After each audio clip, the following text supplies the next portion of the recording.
The last thing Sarah Klein remembered was the sound of her own heartbeat slowing down on a hospital gurney, the ceiling lights blurring into a single white smear, and a nurse's voice asking someone to call time of death. 31 years old. No children, no husband. Just a decade of overtime spreadsheets and a company that forgot her name the week after she collapsed at her desk.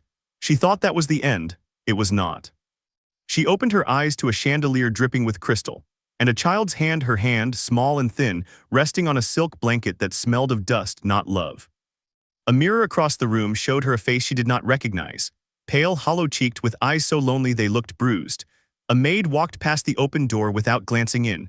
Somewhere down the hall, laughter rang out, warm, easy laughter that never once turned toward this room. She was 7 years old. She was Lyra Adelheid Voss, the forgotten fourth daughter of the most powerful duke in the empire. And in 9 years, according to the memories flooding into her like ice water, this same duke would sign her marriage contract to a man twice her age without ever asking her name. Not this time, she thought, and for the first time in that small, cold body, something other than sorrow moved behind her eyes. It looked almost like fire. The Voss estate was the largest in the capital, its towers so tall they scraped the clouds on gray mornings, and Lyra's room was the smallest, tucked at the end of a corridor nobody had reason to walk. She lay very still that first night, feeling the weight of 2 lifetimes settle into one small ribcage, and let herself catalog everything the way she used to catalog quarterly reports, cold, methodical, refusing to drown in feeling until the facts were in order. Fact 1. Her name was Lyra Adelheid Voss, daughter of Duke Cassian Voss and his first wife, Duchess Muriel, who had died when Lyra was 3. Fact 2. The Duke had remarried within the year, to a woman named Ilona, who arrived with a golden-haired daughter of her own, Seraphine, and later bore a son, Roderick, who was now the pampered heir. Fact 3. And this one made the child's small hands curl into fists. Nobody in this house had hugged her in longer than she could remember. Meals were brought by servants who wouldn't meet her eyes. Her father passed her in hallways the way one passes furniture. In her old life, Sarah Klein had learned to survive invisible workplaces by becoming indispensable, quietly, patiently, until the day someone finally needed her enough to notice. She had climbed that way, rung by unglamorous rung, only for a heart attack to erase it all in one gasp. She would not make that mistake twice. This time she would not wait to be noticed. She would become impossible to ignore. The next morning she asked the head maid, a stern older woman named Greta, for 2 things: a tutor's old arithmetic primer gathering dust in the estate library, and permission to walk the grounds. Greta blinked at the child who had not spoken a full sentence in a year. "Why, my lady?" "Because I intend to be useful," Lyra said in a voice too calm for a 7-year-old, "and useful people are harder to forget." Greta did not understand the words, but something in the girl's eyes made her nod anyway. Over the following weeks, Lyra devoured the primer, then the estate's ledgers left carelessly in an unlocked study, ledgers thick with numbers that told a story the family never spoke aloud. The Voss fortune, once vast, was quietly bleeding. Expenses labeled vaguely, gold moving out through accounts with no clear purpose, and one signature appearing again and again beside the largest withdrawals.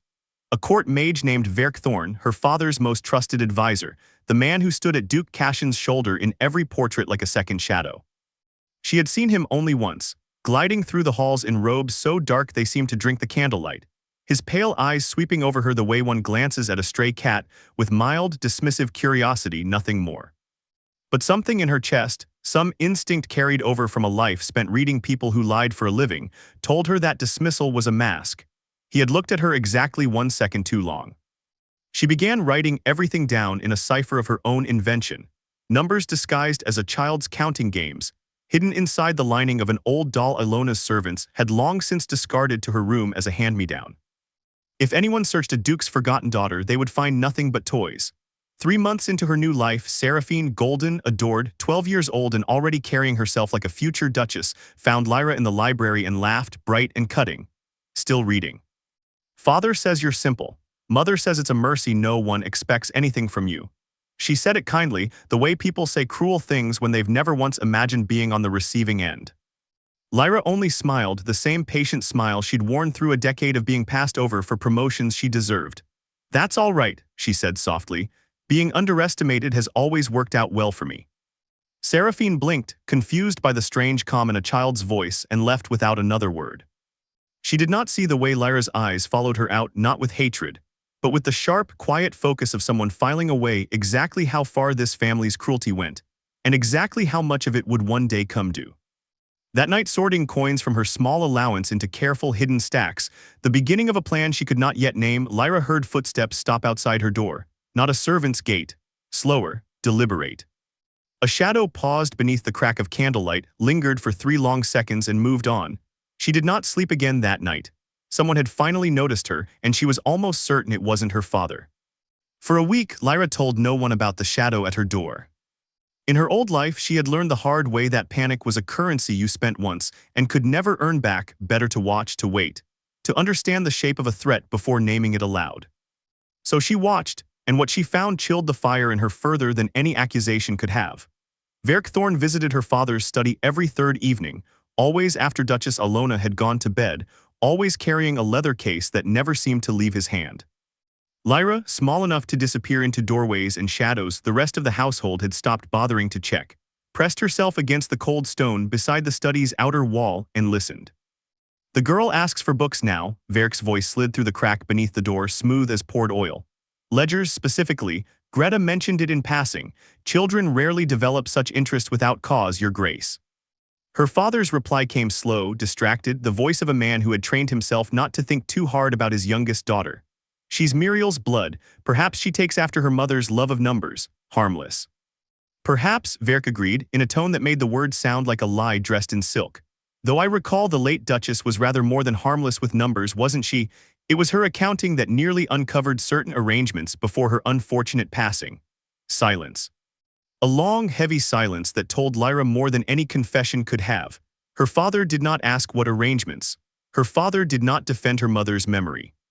Her father simply changed the subject to the coming harvest tax, and Lyra stood frozen against the wall, her small heart hammering with a fury too large for the body containing it. Her mother had not died of illness, as the household staff always said in hushed, careful tones.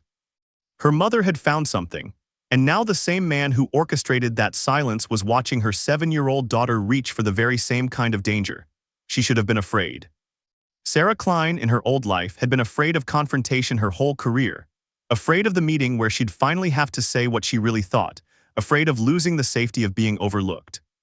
But grief has a strange alchemy in it, and hers had cooked for 3 months in a house that never once said her name with warmth. What came out the other side wasn't fear, it was clarity. If Verkthorn killed once and buried it beneath a decade of a grieving husband's guilt, he would do it again the moment Lyra became inconvenient. Which meant she had exactly one advantage: he still believed her harmless. A 7-year-old with a stolen primer and hand-me-down toys was no threat to a man who commanded court magic and her father's trust in equal measure. She intended to stay harmless-looking for as long as it took. The following week, she did something that made the entire household pause. She asked Duchess Alona, sweetly, shyly, if she might be permitted to join Seraphine's etiquette lessons. Alona, delighted by the sudden softness in a girl she'd long dismissed as a sullen inconvenience, agreed at once, already imagining the satisfaction of molding Muriel's daughter into someone smaller, quieter, easier to control. What Ilona could not understand, was that etiquette lessons meant access. Access to the tutors who moved freely between wings of the estate. Access to conversations at the edges of noble gatherings, where careless lords discussed trade routes and court gossip in front of children they assumed were too young to listen, too unimportant to matter. It meant Lyra could finally start learning who else, beyond her father's study, knew Verkthorn's name and what he had truly cost the Voss family. 3 weeks into her new lessons, during a garden tea where the ladies of court gathered to gossip over porcelain cups, Lyra overheard the name of a merchant house that had gone abruptly, mysteriously bankrupt the same season her mother died. A house that had, according to one baroness's careless whisper, once supplied a certain court mage with rare materials nobody was quite permitted to ask about. Lyra memorized the name, smiled prettily at the baroness who'd let it slip, and asked in her softest child's voice whether she might have another biscuit. No one at that table imagined the little girl reaching for sugar was quietly building a case that would one day bring down the second most powerful man in the empire. But as she walked back through the garden hedges that evening, she felt, once again, the prickle of being watched, and turning sharply toward the topiary, she caught the barest flicker of dark robes vanishing around a corner. Verk was not just watching her father's guilt anymore. He was watching her. By the time Lyra turned 9, she had learned to read a room the way she once read balance sheets, for what didn't add up. And nothing in the Voss household added up quite so wrongly as the sudden, unexplained warmth Duchess Ilona began showing her that spring. It started small, an invitation to sit at the family table instead of eating alone. A new dress, not a hand-me-down, delivered by a maid who actually smiled. Ilona's voice, honeyed in a way it had never been before, asking Lyra how she'd slept, whether she was warm enough, whether she'd like to join the family on their upcoming trip to the Northern Lake Estate for the summer season. Sarah Klein had spent a decade in offices learning to recognize the specific temperature of kindness that came before a layoff. This felt exactly the same. She said yes to the trip anyway, because refusing would have raised questions, and because a threat you can see coming is infinitely safer than one you can't. In the weeks before departure, she quietly copied every page of financial evidence she'd gathered onto fresh parchment, sealed the originals in oiled cloth, and gave them to the one person in the household who had never once looked through her like glass: Greta, the head maid whose own sister Lyra had learned.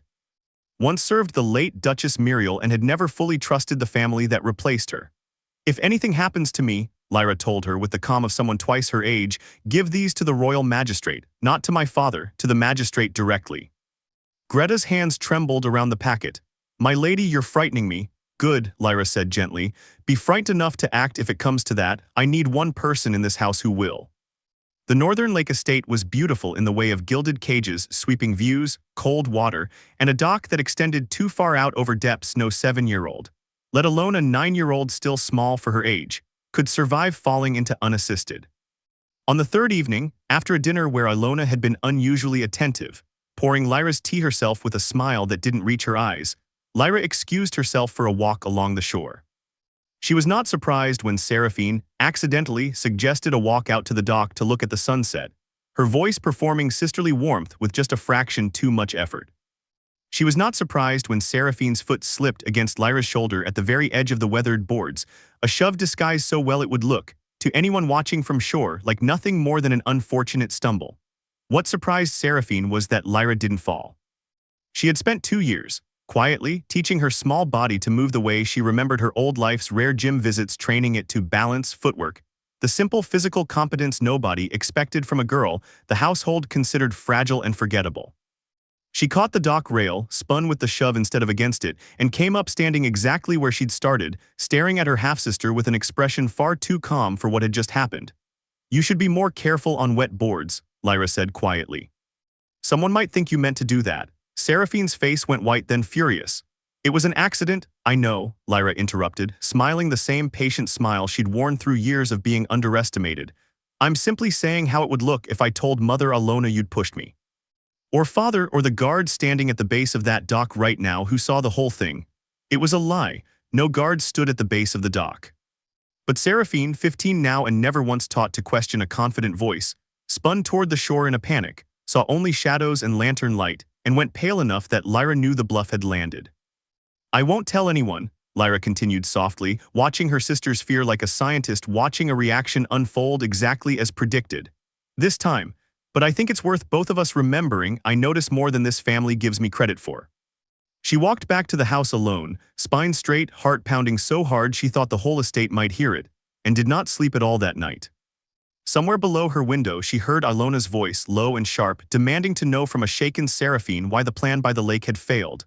The word plan told Lyra everything she needed. This had never been an accident waiting to happen. It had been arranged.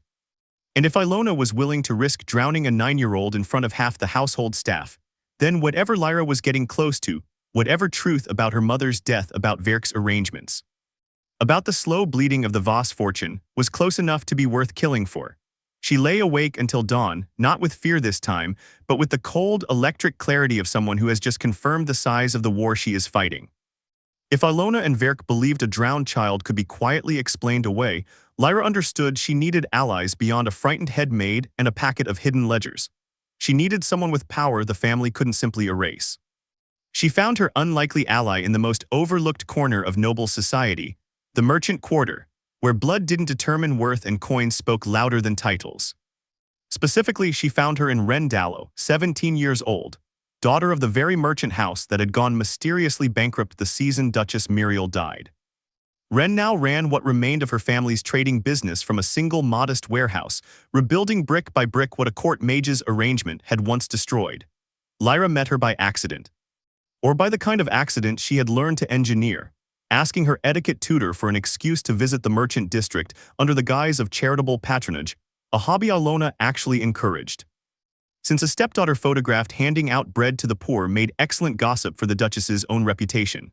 She found Ren arguing fiercely with a supplier over an unfair contract, and something about the girl's sharp, furious competence reminded Lyra so strongly of her old life, of every underpaid, overlooked colleague who'd fought for scraps of fairness in a system built to ignore them, that she stepped forward before she'd fully decided to.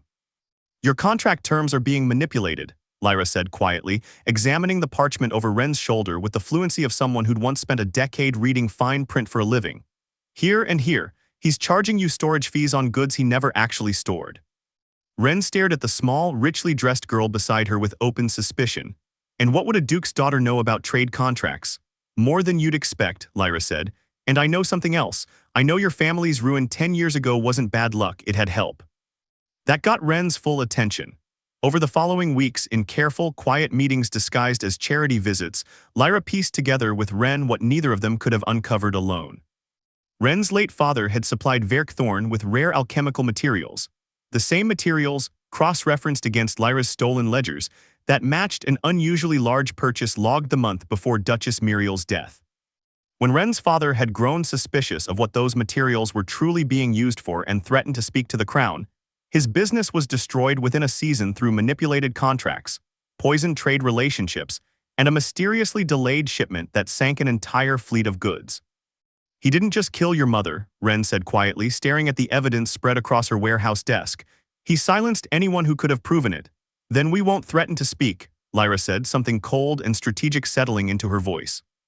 "We'll simply make certain that when the truth finally comes out, it comes out everywhere at once, to the crown, to the merchant guild, to the public, faster than he can silence it."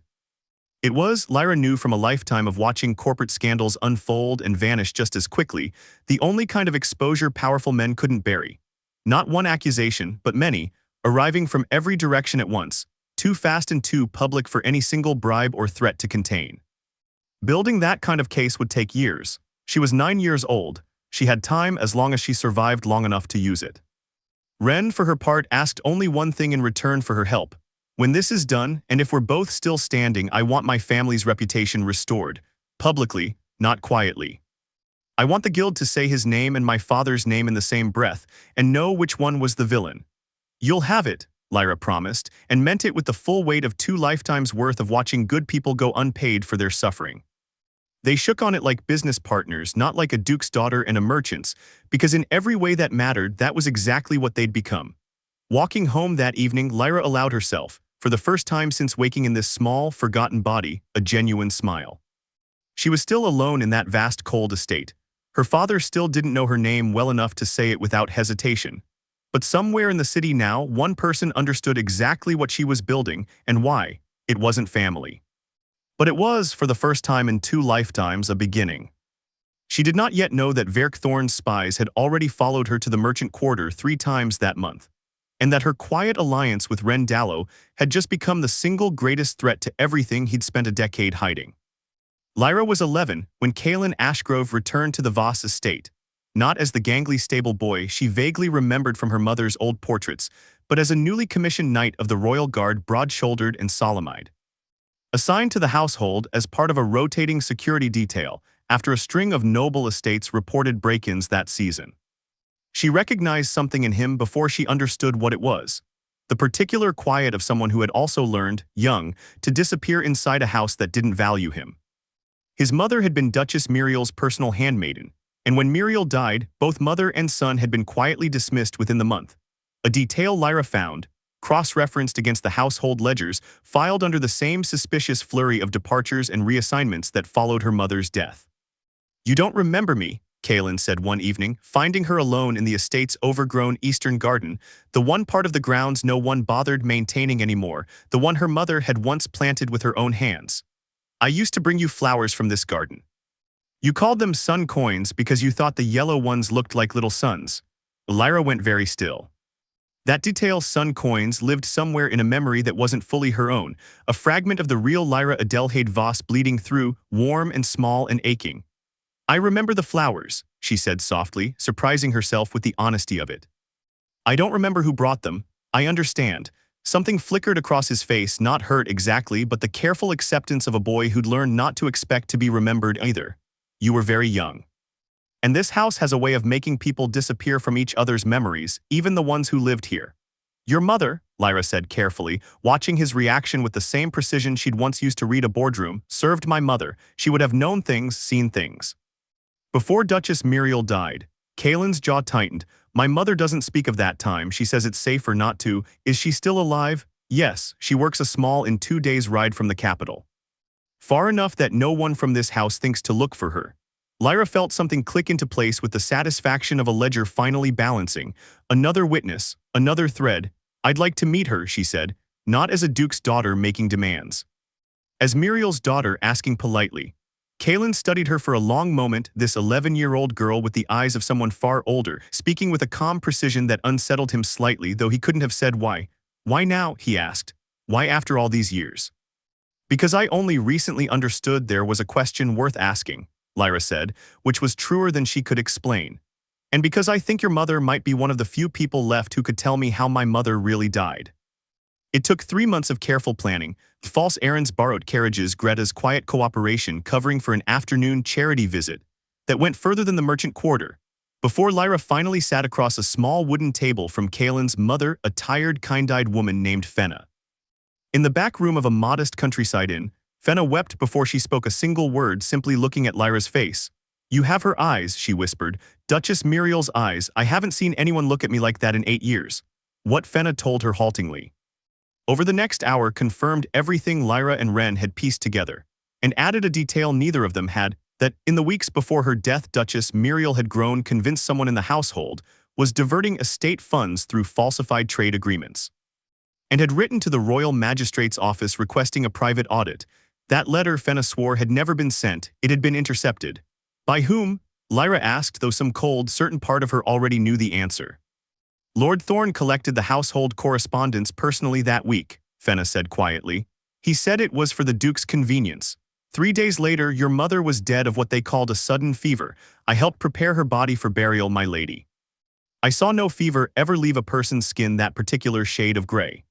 Lyra sat with that truth for a long moment, feeling 2 lifetimes of restrained grief finally converge into something sharp enough to cut.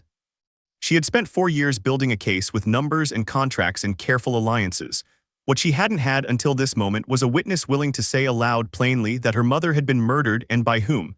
Will you testify? Lyra asked. When the time comes. Fenna's hands trembled around her teacup. If it means justice for Muriel and safety for my son standing where he stands now in that house, yes, I will. Riding back to the estate that evening beside Kaelin, both of them quiet with the weight of what had just been confirmed, Lyra finally allowed herself to say the thing she'd been holding back since the garden. Thank you for bringing me to her. I know it wasn't safe for either of you. Kaelin glanced at her, something warmer than duty in his expression now. You're not what this house made you out to be, you know, simple, forgettable. I think you're the most dangerous person living inside those walls, my lady, and I don't say that as a warning. I say it because I think Duchess Muriel would be proud. Lyra looked away toward the darkening road ahead and did not trust herself to answer, because for the first time in either of her lives, someone had looked directly at her and seen exactly who she was, and it hadn't frightened him away. What neither of them noticed in the fading light behind them was the raven perched on the inn's chimney, its eyes glowing the faint, unnatural violet of a scrying charm, Verk Thorne's favored method of watching those he no longer trusted to remain harmless. The consequences arrived exactly 9 days later, swift and merciless in the way Lyra had learned to expect from a man who had already killed once to protect his secrets. She woke to shouting in the eastern wing, Fenna's small countryside inn, she would later learn had burned to the ground overnight, the fire spreading with a speed that no ordinary flame achieved, consuming the building so completely that even the stone foundation cracked from the heat. Fenna's body was found near the door, as though she had been trying to flee and simply hadn't been fast enough, though the inn's other patrons, sleeping safely in rooms just as close to the exits, had somehow all made it out alive. Lyra received the news standing perfectly still in the estate's breakfast room, Alona watching her over the rim of a teacup with an expression that might have passed, to anyone who didn't know better, for polite concern. But Lyra had spent 5 years now learning the exact temperature of this woman's cruelty, and what she saw in Alona's eyes wasn't concern. It was satisfaction, carefully hidden beneath a mask of sympathy. Terrible business, Alona murmured. Fires happen so suddenly in the countryside, you look pale, dear. Did you know the woman? It was a test. Lyra understood that immediately, a probe to see how deep her connections ran, how much grief would slip through her careful composure and confirm what Alona and Verk already suspected. She thought of Fenna's trembling hands around a teacup. Of a woman who had wept simply at seeing Muriel's eyes in her daughter's face, who had risked everything to speak the truth aloud. And she made herself breathe, made her face arrange itself into the mild, polite blankness of someone hearing sad but distant news. I've never met her, Lyra said softly. How awful, I'll say a prayer for her family. She excused herself moments later, walked with perfect composure to the estate's private chapel, and there, finally safely alone behind a locked door, allowed herself to shake, not from fear. From fury so total it left no room for anything else. Fenna had trusted her. Fenna had given her the truth she needed most, at the cost of the only safety she'd built for herself in 8 years of hiding, and it had gotten her killed within a fortnight. Kalen found her there an hour later, his own face carved from the same barely contained grief, his knuckles white where they gripped the chapel doorframe. It was them, he said, voice raw. It has to have been. I know, Lyra said quietly. I'm sorry, Kalen. I brought this to your door, no. He crossed the small chapel in 3 strides and knelt in front of her, taking her small hands in his own trembling ones. A gesture that would have looked strange. A knight kneeling before an 11-year-old girl, if either of them had cared at all how it looked.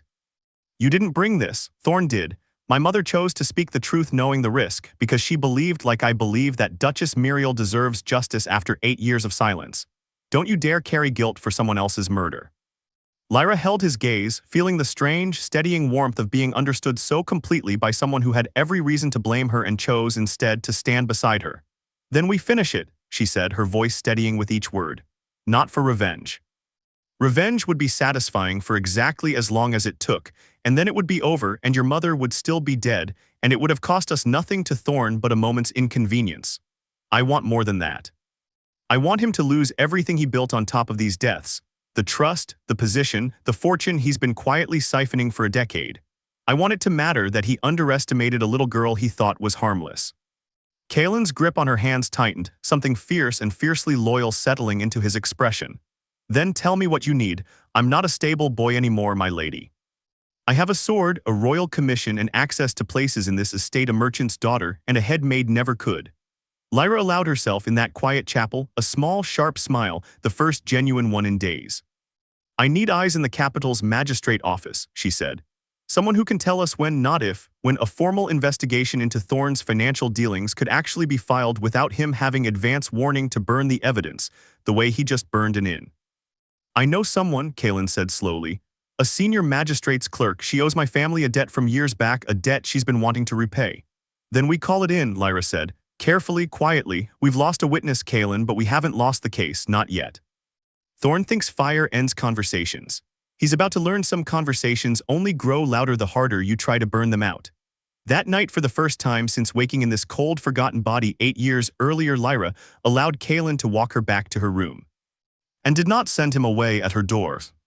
Understanding, with the clarity of someone who had already lost too much in 2 lifetimes to pretend otherwise, that allies willing to kneel beside your grief instead of walking past it were rarer and more precious than any fortune Verk Thorn had ever stolen. She did not sleep peacefully that night, but for the first time in a long while she did not lie awake alone with her fear either. The next 3 years passed in the particular grinding patience of a war fought entirely in silence. Lyra turned 14, then 15. Growing into the quiet, watchful poise the household staff now openly whispered about, though never within earshot of Ilona. The strange, composed Voss daughter who read law texts instead of romance novels, who spent her allowance on the merchant quarter instead of dresses. Who somehow always seemed to know things she shouldn't. Wren's trading house, rebuilt slowly with Lyra's quiet financial guidance, had grown into a legitimate rival to several guild-favored merchants. Enough that its renewed success drew attention from the very network of contracts and suppliers Verk Thorn had spent a decade quietly controlling. Every fresh contract Wren negotiated, every supplier who chose her fair terms over Thorn's manipulated ones, chipped another small crack into the foundation of his hidden financial empire.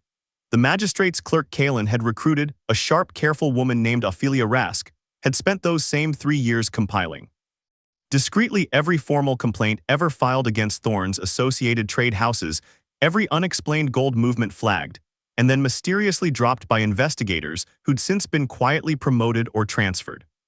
Cross-referenced against Lyra's original ledgers and Wren's merchant records, the pattern became undeniable.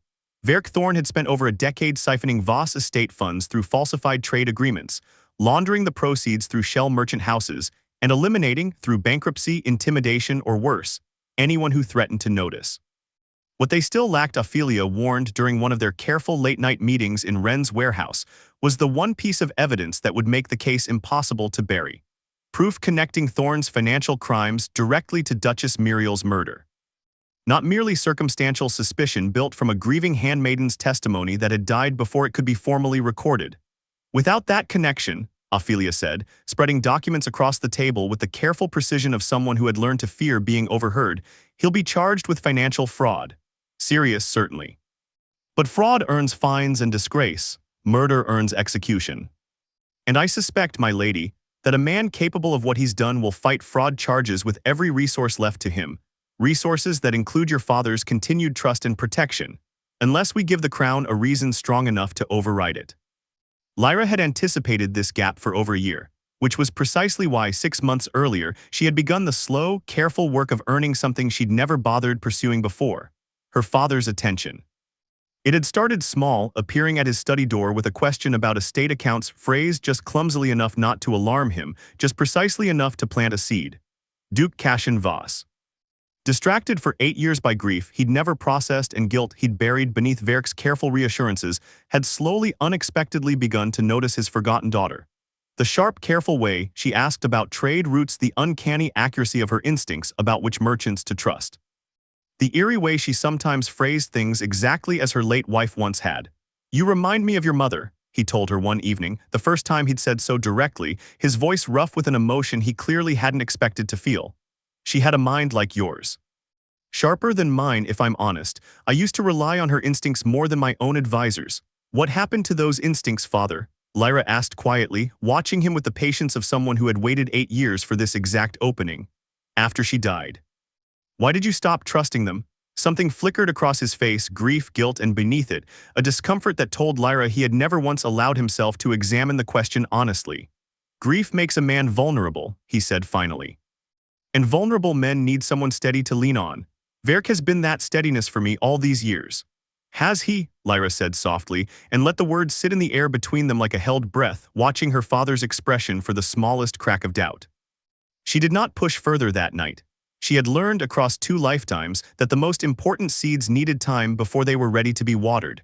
But walking back to her room afterward, she felt for the first time the shape of an ending finally coming into focus. Not just the financial case Ophelia was building, not just the fair, legitimate empire Wren was constructing brick by brick, in defiance of a man who destroyed her family, but something more personal, more dangerous, and infinitely more satisfying. The slow, patient work of pulling her own father back from the man who had spent a decade convincing him not to look too closely at his youngest daughter, or at the truth of how his first wife had really died. What she didn't yet know, what none of them yet knew, was that Verk Thorn had already begun preparing for exactly this possibility. And the trap he was quietly setting would not target Wren's business, or Ophelia's investigation, or even Lyra herself. It would target the one person in the household whose loyalty Lyra had trusted completely, without ever imagining she might one day be forced to prove it. It began with a summons no one in the household could ignore. Duke Cassian, at Verk's quiet insistence, called for a full audit of estate staff loyalty following what he'd been told was a series of concerning leaks of household information to outside parties. Leaks that Verk explained smoothly over dinner. Likely explained the mysterious fire at a countryside in some years back, an incident he framed with practiced grief in his voice as a tragic consequence of gossip reaching the wrong ears. Lyra recognized the maneuver instantly for what it was. Verk could not yet prove she was building a case against him, but he could smell the shape of a threat closing in. And his solution was elegant in its cruelty. Force a household purge broad enough to catch anyone she might have recruited framed as routine security, rather than a targeted attack that would reveal his own guilt. Greta was summoned to Verk's private study 3 days later. Lyra learned of it only after the fact, from a frantic young maid who found her in the garden, breathless with fear. By the time she reached the study wing, Greta was already being escorted out by 2 of Verk's personal guards, her face pale but composed. refusing to look afraid even as she was marched toward the estate's holding cells on suspicion of unauthorized correspondence with outside parties hostile to the household. "Wait," Lyra said, stepping directly into the guard's path with a calm she did not fully feel. "On whose authority?" "Lord Thorne's, my lady," one guard said, not unkindly. "Under the Duke's standing orders regarding household security." Lyra held Greta's gaze for one long moment, and in it passed an entire unspoken conversation, an apology, a warning, a plea for trust. Greta, to her eternal credit, gave the barest shake of her head. "Don't, not yet, not like this." Lyra let them pass. It was perhaps the hardest thing she had done in either of her two lives, watching someone who had risked everything for her be led away in chains, while she stood by saying nothing, doing nothing, because she understood with cold, clear certainty that a rescue attempted too soon, with evidence still incomplete, would burn every careful thread she'd spent 8 years weaving. Verk wanted exactly this, a panicked reaction, a mistake, proof that the quiet Voss daughter had something worth protecting. She would not give it to him. Instead, she went directly to her father. She found him in his study that evening, and for the first time in her 2 lives, she did not approach him with the careful, patient softness she'd cultivated for 8 years. She walked in with her spine straight and her chin level, and set on his desk the sealed copies of the ledgers she'd hidden away for nearly a decade. Not all of it, not yet the pieces connecting Verk to her mother's death, but enough. Enough falsified trade agreements. Enough unexplained withdrawals. Enough to make a careful man start asking questions he'd spent 8 years too grief-stricken to ask. "Greta didn't leak information to hostile parties," Lyra said quietly. "I asked her to hold evidence for me, father. Evidence that Lord Thorne has been stealing from this family for over a decade, and that he had my mother's private correspondence to the royal magistrate intercepted the week before she died." Duke Cassian stared at the documents, then at his daughter, his face draining of color in a way Lyra had never once seen in 8 years of careful, distant observation. "That's Lyra, that's a serious accusation." "It's an accurate one," Lyra said, and set beside the ledgers a final document, a written, signed account taken carefully by Ophelia's own hand, of everything Fenna had told them before her death, everything about intercepted letters and a fever that left no fever's mark. "Fenna died the week after she agreed to testify to what she knew, father. Ask yourself honestly, do inconvenient witnesses to ordinary grief usually burn to death within a fortnight of speaking?" Her father read the documents in a silence that stretched long enough for Lyra's small, steady heart to nearly give out from the tension of it, and then slowly he sat down heavily in his chair, one hand pressed over his mouth, 8 years of carefully buried grief and denial finally cracking open at once. "I let him near everything," he whispered. "I let him near you, near Roderick, near every account this family holds, because I couldn't bear to think too hard about her death without falling apart entirely. I let a man who may have murdered my wife raise my children. Then let's make sure he doesn't get to finish what he started," Lyra said softly, kneeling beside her father's chair for the first time in either of her lives, close enough to finally truly be seen by him.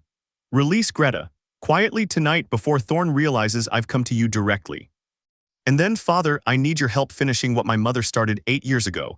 I can't bring him down alone, but together, with what we both know now, we can."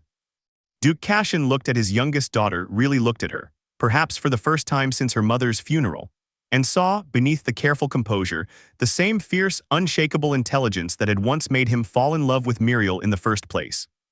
"Tell me everything," he said, voice rough but steady now, the fog of 8 years finally beginning to lift. "From the beginning, I should have asked years ago." Greta was released before midnight quietly without explanation on the Duke's personal order, but somewhere in the estate's western wing. Verk Thorne stood very still at his study window, watching the guards escort her back to the servants' quarters, and understood with the cold, precise clarity of a man who had survived a decade by reading every shift in power before it happened, that his grip on Duke Cassian Voss had just finally begun to slip. He would not let it slip further without a fight. Verk Thorne's counterattack came 3 weeks later, swift and merciless, exactly as Lyra had known it would once she'd shown her hand, because a cornered predator she had learned across 2 lifetimes of studying power and its abuses always struck hardest in its final moments of control. He came for her publicly this time, at the summer gala Duke Cassian traditionally hosted for the capital's nobility, a gathering of every lord and lady whose opinion mattered, whose gossip could make or unmake a family's standing within a single evening. Standing at the center of the ballroom, resplendent in dark ceremonial robes, Verk raised a formal accusation before the assembled court that Lyra Adelheid Voss, the Duke's own daughter, had been secretly conspiring with a disgraced merchant house and forging financial documents in an attempt to slander a loyal royal advisor and seize control of the Voss estate's fortune for herself. "I have proof," Verk announced, his voice carrying easily across the stunned ballroom, producing a leather case identical to the one Lyra had watched him carry into her father's study 100 times over the years. "Falsified ledgers, my lady's own handwriting, evidence of a conspiracy stretching back years, evidence I regret having to reveal in front of such distinguished company, but the safety of this household demands honesty." The room turned as one to stare at 16-year-old Lyra, standing very still beside her father in a gown the color of deep summer wine, and for one suspended terrible moment she understood exactly how carefully this trap had been built. Years of Verk, quietly cultivating an image of unimpeachable loyalty against which her own quiet, patient case building could be reframed in a single dramatic accusation as the real conspiracy. It was, she recognized with something almost like admiration for her enemy's ruthlessness, an excellent trap. It would have worked on anyone who hadn't spent the last 3 years preparing for exactly this moment. "Lord Thorne," Lyra said, her voice calm and clear enough to carry across the silent ballroom, "I welcome the chance to address this publicly, since you've chosen to raise it here rather than through proper magistrate channels. Might I ask why a man confident in his innocence would prefer spectacle to due process?" A ripple of surprised murmurs moved through the crowd. No one had expected the accused girl to speak with such composure, let alone counter with a question that landed, visibly, somewhere uncomfortable in Verk's expression. "I raise it here," Verk said smoothly, recovering, "because the safety of this noble house cannot wait for bureaucratic delay." "Then let's not delay," Lyra said, and turned toward the ballroom's grand entrance, where at a signal she had arranged 3 days earlier with Kaelin, the doors opened to admit Ophelia Rask, senior clerk of the Royal Magistrate's office, flanked by 2 Crown investigators and carrying a formal sealed writ. Gasps rippled through the assembled nobility. A magistrate's formal presence at a private gala, invoked mid-accusation, was nearly unheard of and entirely deliberately Lyra's design. She had spent the last 3 weeks since her father's slow, painful awakening in his study preparing exactly this, not a quiet, private resolution that Verk could still manipulate behind closed doors, but a public reckoning so immediate and so thoroughly documented that no bribe, no threat, no clever reframing could contain it. "Lord Verk Thorne," Ophelia announced, her voice steady, despite the enormity of the room watching her. "You are formally charged under writ of the Crown with financial fraud against the Voss estate spanning 11 years, with the deliberate destruction of the Dallow trading house through manipulated contracts, and with the murder of Duchess Muriel Voss. Supported by sworn testimony and documented evidence submitted to the magistrate's office this past month." The ballroom erupted into chaos, nobles gasping, whispering, several already backing toward the walls as though proximity to scandal might stain their own reputations. Verk's composed mask finally fully cracked, something feral and cornered flashing across his features as he looked first at Ophelia's writ, then at Duke Cassion's face. No longer distracted, no longer grieving into blindness, but watching his most trusted advisor with the cold, clear-eyed fury of a man who finally understood exactly what he'd allowed into his household for a decade. "Cassion," Verk said, voice dropping into something almost pleading, "you cannot believe a child's fabrications over 11 years of loyal service." "I don't," Duke Cassion said quietly, and the words landed in the suddenly silent ballroom with the weight of a door closing forever. "I believe 11 years of falsified ledgers. I believe a handmaiden who died within a fortnight of agreeing to testify. I believe my own wife's instincts, which I should have trusted from the very first day she grew suspicious of you, instead of letting my grief hand you the keys to everything she left behind." Verk's eyes swept the ballroom once, calculating, searching for any last angle of escape, and found none. The Crown investigators moved forward. Somewhere near the back of the room, Ren Dallow stood quietly beside Kaelin, having been invited by Lyra weeks earlier for precisely this moment, watching with fierce, vindicated satisfaction as the man who had destroyed her family was finally, publicly undone. "You underestimated a little girl who read your ledgers instead of playing with dolls," Lyra said softly, stepping close enough that only Verk could fully hear her, years of careful, patient fury finally given voice. "You should have killed me 8 years ago when I was still small enough to disappear without anyone noticing. But you left me alive and forgettable and gave me exactly the kind of freedom I needed to bury you." Verk's composure finally completely shattered, and in the single unguarded second before the guards seized him, Lyra saw at last something that looked almost like fear directed for the first time not at a rival lord or a suspicious king, but at the forgotten daughter he had dismissed as harmless from the very first day he laid eyes on her. He was led from the ballroom in chains, still shouting denials that no one in the room believed anymore. While Duke Cassian Voss turned to his youngest daughter, the one he had overlooked for 8 long years, and in front of the entire gathered nobility of the capital took her hand and did not let go. The trial, when it came, lasted 3 weeks and drew crowds outside the magistrates' hall large enough that the crown assigned extra guards simply to manage the noise. Verk Thorne's defense collapsed under the sheer methodical weight of the evidence Lyra had spent 8 years quietly assembling, the ledgers. Cross-referenced against Wren's merchant records and Ophelia's magistrate files, Fenna's final written testimony, preserved carefully before her death, the falsified correspondence records finally traced back to Verk's own seal hidden beneath a decade of careful forgery.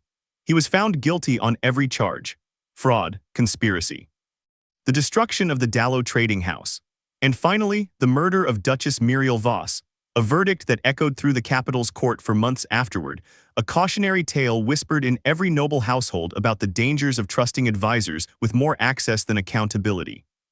Lyra did not attend his execution.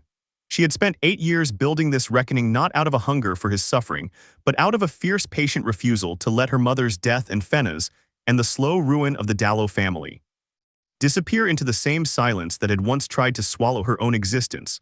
Watching him die would not undo any of that. Watching her mother's name finally spoken with honor in every corner of the capital, that was the justice she had actually been fighting for. The weeks that followed brought changes so swift they nearly overwhelmed her.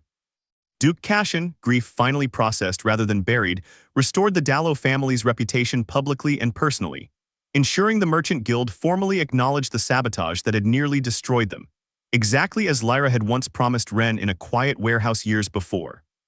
Wren's trading house, no longer shadowed by old scandal, grew into one of the most respected in the capital, and the 2 young women, Merchant's daughter and Duke's daughter, remained, through every twist that followed, the closest of allies.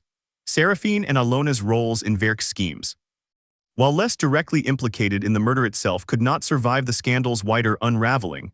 Alona's quiet complicity in years of falsified household accounts and her own attempted accident at the Lake Estate years earlier finally came to light under the magistrate's broader investigation.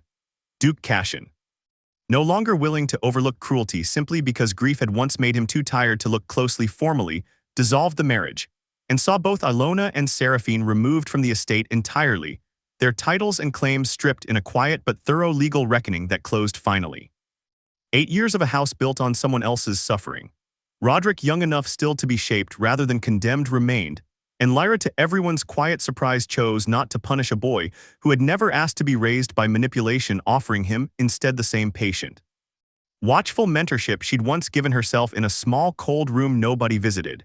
It was not forgiveness for Ilona's sins. It was simply refusing to let the cycle of neglect repeat itself on someone too young to have chosen it.